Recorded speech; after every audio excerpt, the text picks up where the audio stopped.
From McKinney, Texas, this is Midwest Sports Saturday. Good morning. I'm Joey McWilliams, and I am pleased and privileged to get to be here with you today, live from McKinney ISD Stadium. And this is the site of the NCAA Division II Football National Championship game. It is Minnesota State-Mankato taking on the University of West Florida. And I am also very pleased and privileged to get to be joined by the Commissioner of the Lone Star Conference, Commissioner Poerner. And Commissioner, it's a little bit bright behind us out there. The weather's been a little bit interesting this morning, so bear with us. I always have a little bit of glow. It doesn't matter what the weather is beside me, but that's just something that's there. It's going to be, though, very, very nice for football today. It's football weather. It is. Yeah. It is. And right here in the heart of Texas, exactly. We get football weather. Right. Well, I wonder if the folks from Mankato brought this down with them to make West Florida folks feel a little uncomfortable. I think this is pretty nice for them this time of year, so I don't think they're complaining about this at all. No, not at all. Well, listen, a big game obviously behind us, and that is a start time of 2 o'clock Central Time here in McKinney. This is the second year now that the McKinney ISD Stadium has been the host. It was originally supposed to be in Kansas City in 2018. Something happened, and I know you all were contacted and said, hey, can you take this now? And I'm sure that was a big yes. Yeah, well, we were really excited when that opportunity came about, and opportunity to maybe bring this championship, kind of the signature Division II championship, to Texas, right in the middle of our footprint. We thought was an amazing opportunity here in the Lone Star Conference. So when we were able to partner with the McKinney ISD and the city of McKinney and these great people with this amazing stadium that had just been built, we thought it was a prime opportunity. So all credit goes to the folks here in McKinney. They've done a fantastic job, but it's been amazing, and we just think it's a great opportunity for the Lone Star Conference to be able to host it here in this region, right in our own backyard. Now this one would be the first of a 3-year deal to host the NCAA championship, Division II championship game. And so for you all, and talking about what it means for the Lone Star Conference then, even for the region itself, and how big a deal it is to get something like that here. Yeah, I just think it's great for our schools, obviously, just to have it in our backyard. Like I mentioned earlier, just the opportunity to maybe, showcase the Lone Star Conference and what we've become. And we're not just a football conference. Obviously, we're 19 strong member institutions, and we've got 18 sports. But obviously, knowing the importance of football in this region and the importance of football around here in Texas, so it's just a great opportunity. And we really, it's a great opportunity for us to try to market and expand the Division II footprint, into Texas. And there's so much talent down here in all sports, but especially in football, and to be able to see all these opportunities for these Division II institutions that come in. So obviously the best case scenario for us, and we hope to have it for the next 2 years, is to have a Lone Star Conference school here. It's obviously a tough run, but we were right there this year, and we're knocking on the door to get back, just like we were in 2017 when we won it. So we hope to be back here the next couple of years. Yeah, that is something I did want to talk about. Texas A&M Commerce, the Lions were national champions just a couple of years ago. And, of course, you did have 2 teams in the Super Region playoffs. The unfortunate thing, I guess, from a conference perspective, is that they faced each other in the first round. And that, of course, Tarleton State, who ran the table and was undefeated, 9-0 in the overall record, coming in to take on Texas A&M Commerce. They met in the first round. Commerce avenged a loss in the regular season, went on to the Super Region Championship, where the Lions faced these Mavericks, the Minnesota State-Mankato Mavericks, and came up just a little bit short there. But that is a big deal. But the winning in the Lone Star Conference in football, I mean, this is a conference that's no stranger to winning. No, not at all. We had 4 teams knocking on the door. We easily could have had 3 teams in the NCAA tournament. We obviously ended up with 2 really strong competitors that met in the first round, like you said, unfortunately. But obviously that was a great game and a great showcase for Lone Star Conference football, and Commerce made a great run. But it is tough, and it's really a credit to these 2 institutions that are here today, West Florida, Minnesota State, Mankato, that it is a tough run. You've got to win. You got to play tough games. In West Florida's case, they've been on the road the whole time. Commerce did that in 2017, so you're able to do it. But credit to these schools. It is not easy to get here. There's a lot of, when you get to the playoffs, every game is tough, and so credit to these 2. But like I said, we're building up, and we expect to be here in the next couple of years. All right. I'm sure it'll be nice, by the way, for West Florida just to play a neutral site game as opposed to a road game.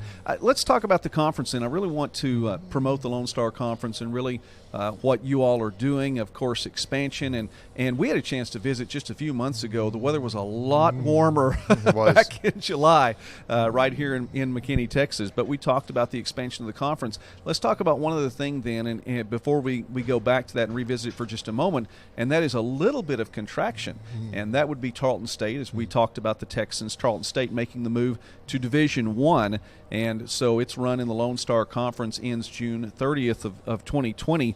What does that mean then for the conference? It's good. We're wishing them success. Obviously, they made a decision to move on, and they'll be here through the end of the year. So there's opportunity for them to have a lot of success this year, and we'll be excited to have them through the end of June. But with our expansion and going to 19 schools, and we'll be at 18 next year, part of the benefit of that is to be able to withstand this. Conference situations, not just at Division II level, Division I, they're fluid. You see a lot of movement, a lot of trickle down, and so you just gotta. It happens, and it happened this time, and we're in great shape with 18 institutions moving forward, really strong. We've got a great footprint, all the way from New Mexico to Texas to Oklahoma to Arkansas, and we feel really good about the situation we're in, and we're just looking forward to kind of progressing and growing. We're just in the infant stages of this expansion and this larger group. Right. So we're still learning a lot. This fall's going really well. We're right in the middle of basketball right now, and it's an amazing basketball conference. So I'm just looking forward to see how this first year goes, and then we'll make some adjustments going into next year.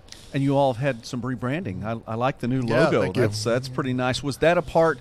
Then was it just the right time to rebrand when the new teams came in? Yeah, and it's very similar. If you notice, we called it a refresh. We just thought it was a great time just to kind of celebrate the expansion and the excitement that we had going on in the conference, and just an opportunity, as we felt we were kind of in a little ways reinventing the league and showcasing some new institutions to also do that same, put our logo out there in the same new light. So we thought it was great opportunity, and it's gone over really well. I like it too. Thank I really you. do. I like the logo. I Appreciate think it's classy, that. And those are the fun kind, the ones that are classy that yes. you can just put with anything, and you're wearing it well. Commissioner Jay Poerner with me right now on Midwest Sports Saturday from McKinney, Texas. Of course, the NCAA Division II football championship set to take place behind us, and Commissioner, with football then, let's stay with that one more moment and talk about Tarleton and what it means then for the league. You all have entered into a scheduling alliance with the Great Northwest Athletic Conference, which I think is just incredibly cool. I love the idea when there were not as many teams to commit to a full schedule, and trying to get non-conference games in Division II is really a challenge anyway. It is. Trying to get these games out of league, and when the conference was smaller from the football perspective, I mean, it was something of necessity. So I love the idea of alliance with the Great Northwest. Now, with Tarleton State leaving to go to Division I, how does that affect you all? Because I know that the Texans were home and away twice during 2020 and 2021. Yeah, it's interesting. Obviously, we're making some adjustments now, but the GNAC Alliance has been really helpful for us, and we're already talking with them about expanding that into 2022 and 2023 to guarantee everybody at least one home and one away non-conference game. So the great thing about that, those are in-region games, so they're non-conference Division II in-region games. So our numbers next year, we'll have 8 schools, obviously 8 very strong Lone Star Conference schools, so we'll have a 7-game conference schedule. The benefit of having 8 is there's no rolling by, so basically from weeks 5 on, they'll be playing every week a conference game. So we feel really good about that, and then we'll supplement that with those GNAC games, one home and one away in region. So that's great, and then we hope that there's some further opportunity with the RMAC to play some additional games in week 1 and 2. So we feel like we're in a really good spot, and we've been able to adjust on the fly, and we're putting our teams, we think, with these opportunities with our current conference schedule and with the GNAC Alliance, and with, like I said, and further supplementing it with the RMAC, hopefully, that we're going to put our schools right back in a situation to where we can maximize the opportunities for postseason success and have teams, 2 or 3 teams, 3 or 4 teams in line every year to make the playoffs. That can be really big to be able to have the opportunity, especially if it falls just right for some of the teams that may be having a good season, and then they get to play a team not only in region, but a team that may have, a winning record. That's big when it comes to playoffs. It really is. And for conferences that are locked in to, the entirety of the overall schedule is conference play, you don't get that added bonus every now and again. No, I mean, we think, Division II, one of the staples of Division II, and one of the bedrocks of it is regionalization. Obviously, it's an important part of Division II. So we think it's really important from our league to play non-conference and region games. Obviously, that helps the committee and those that are selecting the teams. The more competition between those schools you can have, the better opportunity we have of getting the right 7 teams in per region. So we think that's very important. But obviously, the benefit to our league is we're extremely strong from top to bottom. There's never hardly ever a weak link in our schedule. So every week is a grind. Our strength of schedule is always really well. And when we do have the opportunity to play non-conference games, we typically have a reasonable amount of success. So we're kind of, anytime, any place league. Most of our coaches and our institutions are like that. We'd like to get as many non-conference games as possible because we feel like we have the opportunities for success, and that just leads us into getting more teams in the playoffs. And ultimately, that's everybody's goal, is to be here.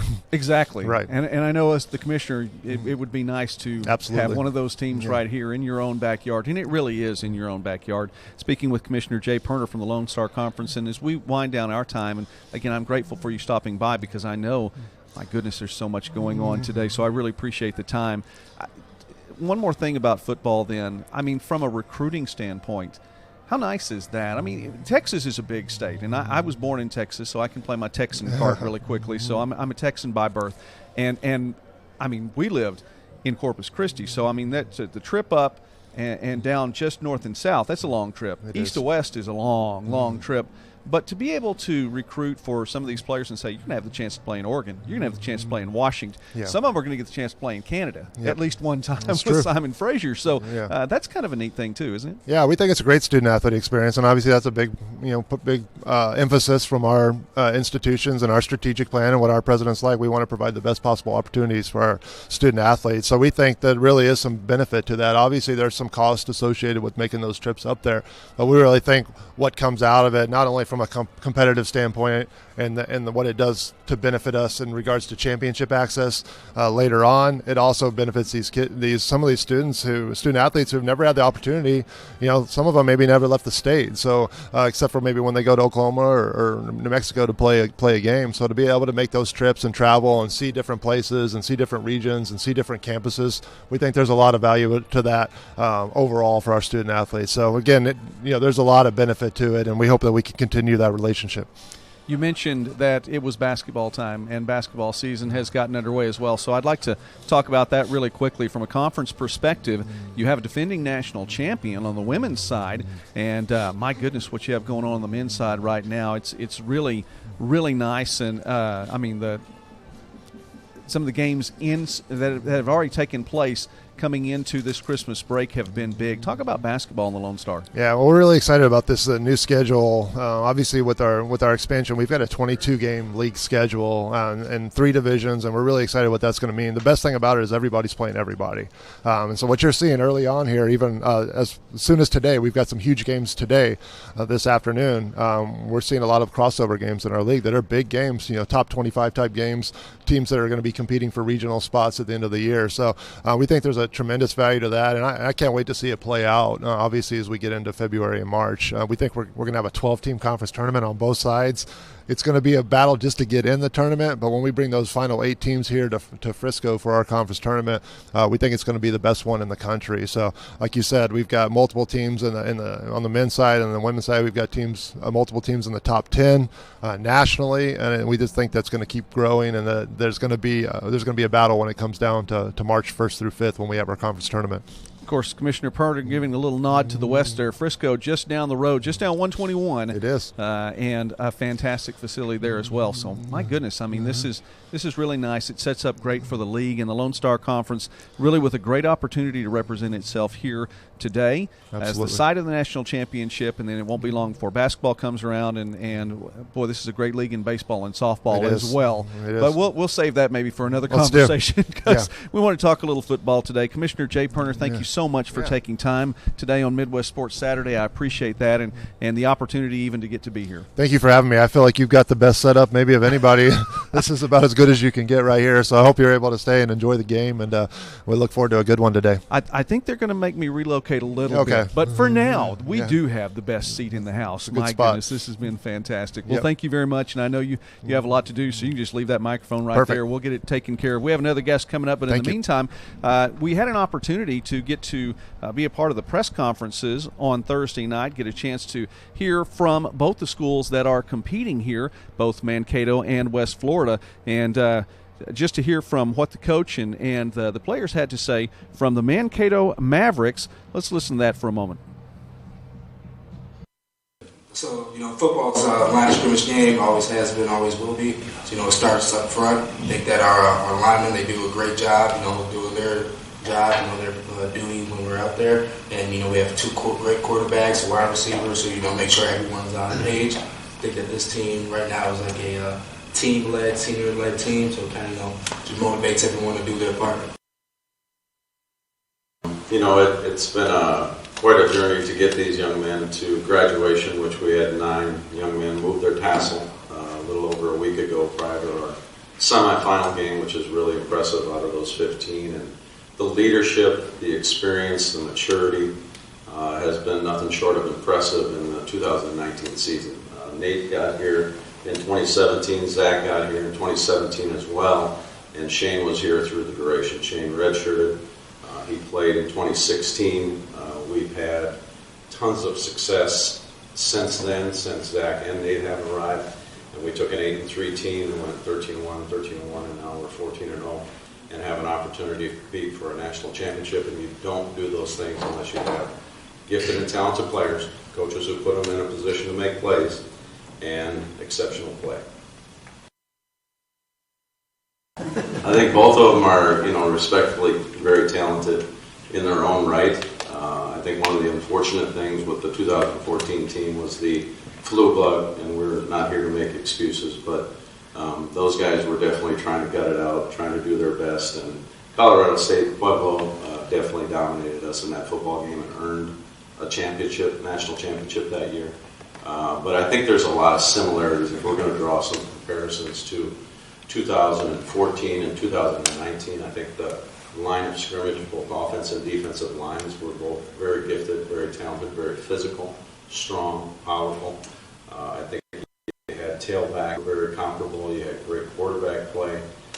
We had a 2-quarterback system back there, started back in 2014, and we've done the 2-quarterback system for quite some time now. And I think the record for the 2-quarterback system is something like 74-8 over that duration. So we've been very fortunate to have a couple of players in that leadership field general role throughout both teams that have helped guide us and lead us. And I think you have to have great quarterback play to win football games, especially in the playoffs. And I think we've had that to date. Both the 2014 team and the 2019 team have been able to do that. And in 2014, we only gave up 13 points. Coach Riston's here to his team, and which was a very admirable effort. And we were unfortunate to score in 14. And 2 days from now is yet to be determined. And that's part of our mantra this year is just to, let's go out there and put it all on the field and see what happens. So I think there's a lot of similarities in the genetic makeup, the DNA, if you will, of the football players, but different coaches back then than we have right now. Both of our coordinators, Coach Poerner and Coach Plagowski, are doing a fantastic job on offense and defense. And we had great coaches back then. Jake Dickert and Jason Eck were the coordinators back then. Jason Eck's at South Dakota State, and Jake Dickert is at Wyoming as the defensive coordinator. So I think the players are pretty consistent. The coaches have changed, but the mindset I don't think has. We've always tried to go 1-0. That's who we want to be. We just want to win a football game 2 days from now.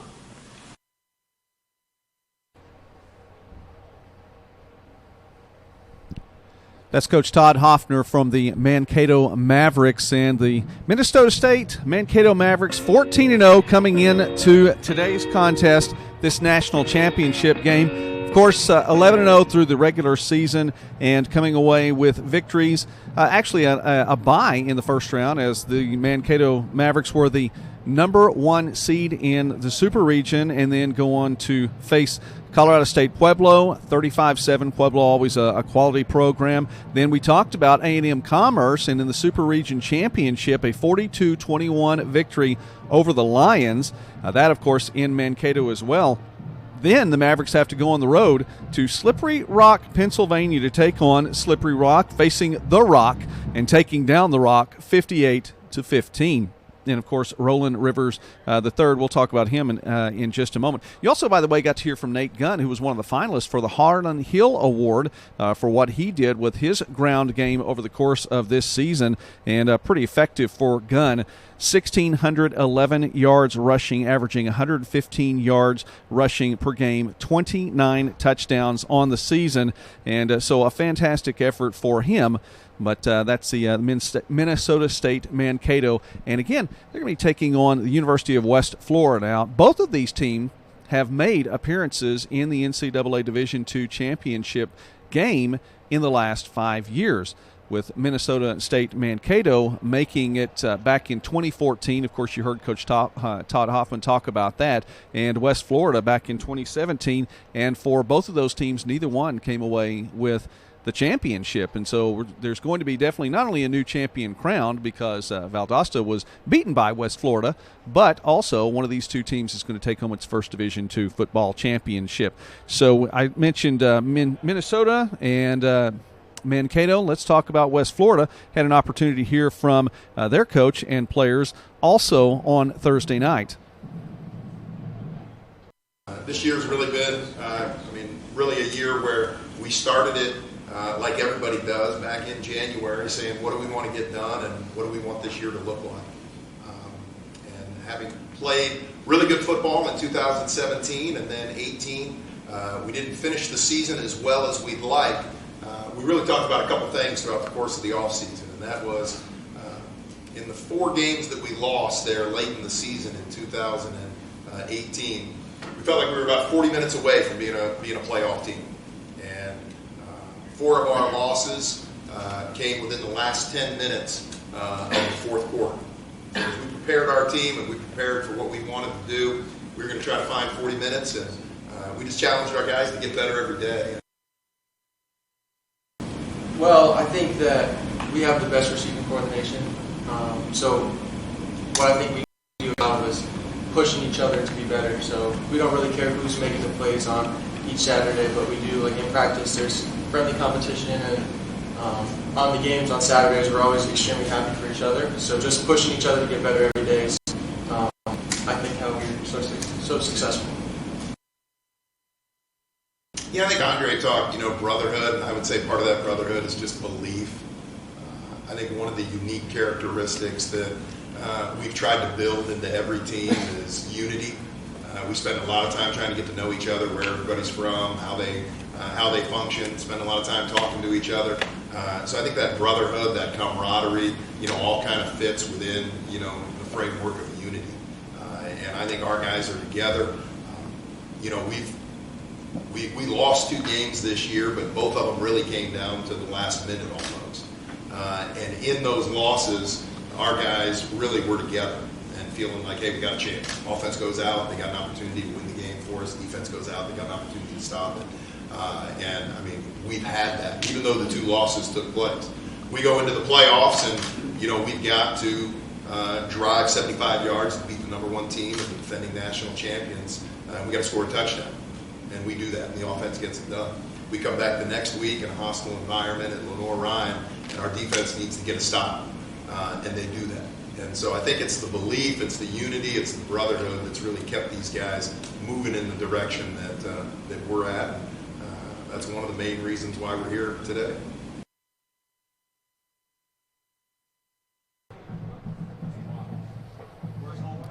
That was Coach Pete Shinnick from the West Florida Argonauts team, coming in with a record of 12-2 and getting here with a victory over. I mentioned that victory over Valdosta State, then the number 1 team in the country. After having lost to Valdosta State the penultimate game in the regular season, 26-21, then a victory over West Alabama, 48-37.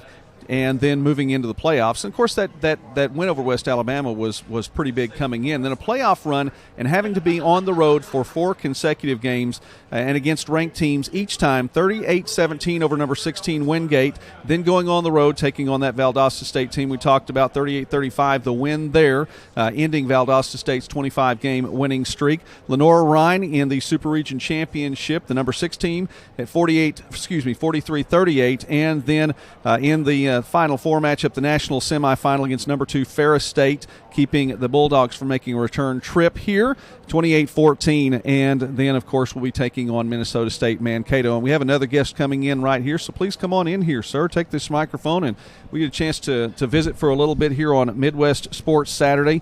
Very pleased and privileged to get to sit down next to Daryl Dickey, who is the chair of the Division II Football Executive Committee. And Mr. Dickey, by the way, it's a real honor just to get to meet you and have you sit down with me today. I'm very, very excited to get to visit with you. Appreciate it. For a number of reasons, but let's talk some football first here. Division II football, and I think right now, I could be wrong, I think we have the best seat in the house, at least at this point. We sure do, yeah. But it's going to be a great day, and we've got 2 fantastic teams that are deserving to be here today, and really excited about it. It's going to be a lot of fun. You know, when you set up the tournament itself, it is a 28-team tournament with 4 super regions, 7 teams in each one of them. And, you know, I guess ultimately if it were to come down to number 1 seeds all the way through, you might look at it and go, well, we did this right.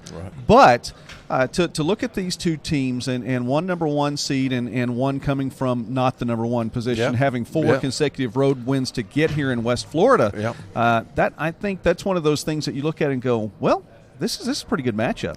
Well, no doubt, but the tournament in itself, when you set it up, there's really no predicting what's going to happen throughout the tournament, as West Florida has done, not just this time, but a previous time. A couple of years ago, they went on the road and were road warriors there. West Florida is actually playing in their 9th postseason game. They've won 8, all on the road, and they've never hosted. They've never hosted a tournament game. So their story is awful unique, but so is Minnesota State's. 40-2 over the last 3 seasons. Incredible accomplishment. The history that they have. So when you put this field together, we put our tournament together, we knew it was going to be very exciting, a lot of fun to watch, and some great football games and some great schools, and most importantly, the student athletic experience has been fantastic, and the where we're at with our championship game and the venue, the city that we're in, it's been super. It's been a great tournament. I know that you, and you mentioned that, then I know that you can't plan out exactly who gets here, but to be right here in the heart of Texas and have, you know, kids and families coming in from Minnesota, kids and families coming in from Florida, what a great experience to be right here. Well, there's no question about it, and we've got a super venue that's, just a tremendous football facility. The city of McKinney has graciously accepted this tournament and is doing all they can to support it and get behind it. There's been some great events the last couple of days, so very excited to be here. I think it's a great location, and we've got good weather, right? And it's going to be a lot of fun. We talk about this as football weather. I actually live across the river into Oklahoma, so this is a little bit cooler. I know the folks from Minnesota are going, whatever. This is all right. It may be warm for some of them, but okay. Talk about then the tournament itself, and it's changed just a little bit coming in. Of course, 7 teams in each of the super regions there. The top 4 seeds are the top 4 seeds, and there are numbers 5, 6, and 7. Correct. But you've been able to make some adjustments coming into this year. How did that come about, and how does that benefit the tournament? Well, there was some concern coming out of my 4th year, out of the last 3 years, about expenses. And the tournament each of those 3 years prior to this had continued to climb, and there was question about sustainability and affordability with number of teams that we have in our tournament. So we took a look at it and ran some analytics over those years and said, okay, so what if we took a number of each region's teams and made them at large teams in those regions, and kind of made the proximity Right. in first and second round games closer and avoid flights. That's where we were. We were at 18 flights in last year's tournament, and this year we've reduced that down to 12, which is approximately That's significant. $600,000. Right. So we've cut back the cost in doing so, and it's been a lot of fun. So what we did is we kept the top 4 seeds in each region as home seeds and seeds that they'd earn. The number 1 seed got the bye, and then we took the last 3 teams in each region and made them at-large teams so that we had a little bit of flexibility in who those matchups were going to be and proximity. And we found out a couple of things. Number one, it helped with fans being able to get to games on both of those locations. So in the student-athlete experience, it actually helped a little bit. So we're very pleased with that. There is a possibility that at-large teams would cross region boundaries. We did not have that scenario this year. That would which be was interesting. Good. Yeah, everybody stayed within their region. But again, sustainability with the 28-team field is what Right. we were looking at, trying to reduce the cost and so that at some point in time we look at some opportunity of maybe additional teams. But the first thing we had to do was control the cost and get that back, provide some flexibility to the committee, and get those first and second round games a little closer proximity. I appreciate that on a number of things, and that does lead to another question then. But that's similar. If they were to cross regions, that has a similarity to the NCAA Division I men's basketball tournament that's Right. gone to the pod system, Yep. where you have teams that are quote unquote in the East bracket, but playing games in the Midwest somewhere because Sure. of the travel. Sure. And there's just wisdom in that, and I appreciate that. Well, and it'll be interesting when that happens. What happens to the format and all that is, but our number one priority was sustainability, right, and reducing cost to our tournament and reducing first and second round flights. So I thought it worked out really good this year. Oh, there's no doubt. It looks like it did well. And, of course, with the numbers that you brought up there from 18 down to 12, that's a really big deal and significant savings. Speaking now with Daryl Dickey, who is the chair of the Division II Executive Football Committee. Again, thank you for being with us here on Midwest Sure. Sports Saturday. Sure. And you led to one of the things, so I did want to hit this. With 7 teams in each super region, I like the idea that the number 1 seed, who has earned that number 1 seed, gets that bye. Right. But I have this real symmetrical mind, and there's just something about not having 8 teams in what looks like it should be an 8-team bracket. Right, So right. You talked about the possibility maybe of expansion. I know it went from 6 to 7. Right. So there is a possibility of maybe a 32 team in the future. Maybe. Right. Well, again, I don't know. That's up to the NCAA and the Championships Committee how that looks, but we were definitely trending in the wrong direction when we're talking about sustainability and even continuing the 2018 field. So we're going to have a couple of years of data on what we're doing with the at-large teams in each region to see where that trends us, and hopefully that means that our financial picture is stabilized a little bit, and then I think that there may be a possibility to talk about Okay. that. But I think that's a long ways down the Well, road yes. at this point in time. I really do. I think it did warrant a little mention, though, just because. I mean, it's one of those that's things what you everybody hope. asks. Everybody asks those questions, and we always hear about the expansion for whatever, in Division I from 4 to 8 or whatever down the line. But it's a great tournament, though, as it is. I think It really is, and I think we've added a fun component to it with the at-large teams and the proximity. We have the flexibility to avoid season matchups that have already taken place, conference matchups, if possible, when they don't add flights to the backside of the bracket. So it'll be interesting to see. We're going to need several years of data on this format to see where it's at before we can begin talking about the other. But I think where we're at is going to be a lot of fun. Right. Well, again, what a great matchup we have before us today. I think it's going to be so special, again, because each of these teams has been here within the past 5 years. Each of these teams came up just a little bit short, and so it's going to be a new national champion anyway around. Right. But one of these two teams is going to come away with the first in its program history. Well, and both teams have such interesting stories and interesting paths of getting here. Of course, Minnesota State, their 3-year run. I mean, who else in the country has been 40-2? I know. Wow, that is phenomenal what they've accomplished. And then West Florida story, as we had talked about, in their 9th playoff game, they've won 8 of those 9 on the road, right, and have never hosted in their facility. So, road warriors for sure. So it's a great matchup. I think each team is built a little bit different, so it's going to be interesting to see how the teams counter that and come out today and try to establish what their game is and go from there. But I think it's going to be a great football game. All right, just a couple more things here with Daryl Dickey, again, the chair of the Division II Executive Football Committee. One of those is the fact that the Harlan Hill Award was announced this week, and Roland Rivers III from Slippery Rock comes away as the 2019 winner of the Harlan Hill. And the numbers he put up were just phenomenal. Sure. Responsible for 370 points, 61 touchdowns passing, rushing, more than 50 touchdowns passing.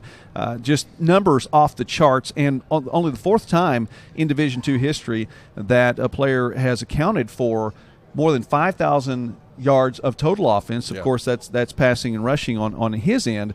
Definitely deserving of the award, and it looked like that turned out well as well. Yeah, and no question. And what a phenomenal career and also year that Roland has had. We congratulate him. Obviously, he needed a lot of help to get that done. Somebody was catching all those passes and helping him get those points. And Slippery Rock was an outstanding team this year. There's no question about it. Very, very dynamic on offense with all the weapons that they had, and especially Roland leading that. So congratulations to him. All right. Well, I also always want to give people who come in and get to sit next to me an opportunity to promote. Of course, you have the NCAA badge on today, but also you come to McKinney from West Georgia. That's correct. So talk about the program there and what you're doing, directing them and leading the way for West Georgia. Well, we're excited about what's going on at West Georgia. We're in a little bit of transition with our executive leadership. We've just announced a new president that'll be coming in this spring, but excited about our football program and where it's at and the leadership that it's under with Coach David Dean. David has got 3 national championships under his belt, so he knows how to lead and to develop players and to lead football programs and to get them to this level and to play in this ball game. So hopefully we'll be back here in the near future. All right. That is Daryl Dickey, again, the chair of the Executive Football Committee for Division II. And again, sir, thank you very much for sitting in with me this morning on Midwest Sports Saturday. It's an honor to get to be here. Thank you. Thank you very much, and appreciate you being here. Thank you, sir. Well, the music's kicked up behind me. You can go ahead, and I know you have things to do. You can go ahead and set that mic down. Thank you. Music kicks up behind me, and we'll be here for just a little bit longer. So, again, thankful for all the guests we've had so far today, and I appreciate that. Again, it's a fantastic day. Football weather here behind me, and I really hope, and we'll check this out here, I hope that it's not too bright behind me. That's all right. Let me paint the scene. It is about 47 degrees here in McKinney. Of course, you can see the overcast skies. Now, if we were taking still shot pictures, this might look really, really good. As video, I don't know. I do know this. I love, and you can see where I'm pointing right there, we are splitting the uprights here. I mean, this really is the best seat in the house, so a fantastic game ahead. Now, by the way, I do want to give a shout-out to some friends that I have made over the course of this football season, and to John Cooper and to Corey Thorpe. Those guys are in Ruston, Louisiana right now, and they have been streaming live from Louisiana. That's the site of the NAIA football championship, and that's going to take place today. And it is teams that really have been on a collision course all season long. If you look at these two teams, the defending national champions in Morningside and Marion coming in with the player of the year in salary, and I think that it's going to be a big game. So if you haven't had a chance to watch John and Corey, you need to follow them. It's NAIA Ball, NAIA Ball, and follow them. They have a lot going on there, and they are exclusively talking about NAIA football, and it's the largest independent media source for NAIA football. So give them a follow. And again, of course, watching the championship game today, if you get a chance to watch that. Now, this game here behind me is going to be on ESPNU. The NAIA championship game is going to be on ESPN3. And I have to say, my pick in that game, I'm going to stay with the team that I've been with all along. Now, I did say a dark horse, and this goes back a few weeks. I did give Kansas Wesleyan my dark horse pick, and what a great year for the Coyotes. Did a fantastic job, got that opening round win over an in-state opponent in Baker, a win over a team from the Heart of America Conference, so big win for Kansas Wesleyan. But my team all year long, as it was last year, is Morningside, and I'm going to go ahead and stay with the Mustangs. So that's the official pick here on Midwest Sports Saturday, and we'll see what happens. But it should be a great game today, again, from Ruston, Louisiana. So please do give John and Corey a follow there and subscribe to them at NAIA Ball. It is chilly here, though, and it is getting, I think, even more chilly as I sit here. And I'm going to take the time to wrap this one up. Precipitation probably not going to happen, although there's a possibility a little bit later on. But with Mankato and with West Florida, teams that have overcome adversity over the course of the season, this should be nothing for them to do. I think this is likely our final broadcast, by the way, or at least live stream for Midwest Sports Saturday for 2019. If anything else does change, we will bring that to your attention. Let's see, on the notes here, one more thing to bring out. Congratulations to Megan Skaggs from Central Missouri. She put up a 50 spot this week in basketball, 50 points on the board, so a fantastic effort for her. The Jennies doing a great job. Again, not too far removed from that national championship just a couple of years ago, so we'll see how that turns out in the MIAA basketball, left and right. We were very excited to get to be in Bethany last week, and I know that after we went off the air, of course, 2 wins, by the way, just to update, 2 wins for Southern Nazarene as the Crimson Storm get the victory over Southeastern, number 18 ranked Southeastern on the women's side, number 14 ranked Southeastern on the men's side. Jonathan Dunn, for the 4th time this year, Jonathan Dunn comes away as the Great American Conference Player of the Week. Picked up 34 points, a career-high 15 boards, an amazing double-double, and Southern Nazarene took care of business at home, sweeping Southeastern women's and men's basketball. I want to say thanks to all the folks who have been a part of Midwest Sports Saturday through our fall semester, if you will, and we'll go ahead and keep that theme. And this year, we are moving the show into the spring semester. That's right. We're going to take a little bit of a break, and we will be back. Already some sites planned, and if you would like us to come to your site, well, give me a holler. Joey at oklahomasports.net. That's my Texas slang right there. Give me a holler. Joey at oklahomasports.net, and let me know. And we're going to find ways to get out to as many places as possible. But it's been a fun ride so far. 4 states for the show here in this fall semester of 2019, and it's been a lot of fun. So a shout-out, by the way, to all the folks who have been a part of helping me. I can't do a show, I don't think, without a Doug Self reference. So thank you, Doug, for everything that you all are doing. By the way, Michael Westbrook and the crew at Razorback TV, we were there a couple of weeks ago in Texarkana. They were responsible for live streaming the Harlan Hill Awards. So congratulations to Michael and to his crew. Did a fantastic job. And I believe it is actually getting colder even as I'm sitting here. The wind was blocking me. I am facing south. You see to me to the north, the wind has come in now, and it is chillier now. And we're getting close to noon. I also want to say thanks to my wife, Jody McWilliams, for supporting me and helping me to get to all of these locations. And we have a lot more in store, again, in the spring. Also to Jayla McWilliams, Jolie McWilliams, Joseph McWilliams, who is on site with me today, for all the help that they have given me and been a part of these trips. And to everyone else, all the guests, all the schools, everyone, thank you so much. I want to wish you a Merry Christmas. Be sure and watch this game now. ESPNU, 2 o'clock. Thanks to Jay Poerner, to all the folks and his staff here in the Lone Star Conference for helping me to be on the air today. So I'm Joey McWilliams. Merry Christmas. Thanks a lot. Thanks again. Please be sure to like and to share and to subscribe to this YouTube channel. The channel is growing. but we need your subscription as well. So please do subscribe at Midwest Sports Net. Mankato and West Florida on ESPNU. Again, for watching Midwest Sports Saturday, I'm Joey McWilliams. Thanks a lot. God bless you. Have a great day.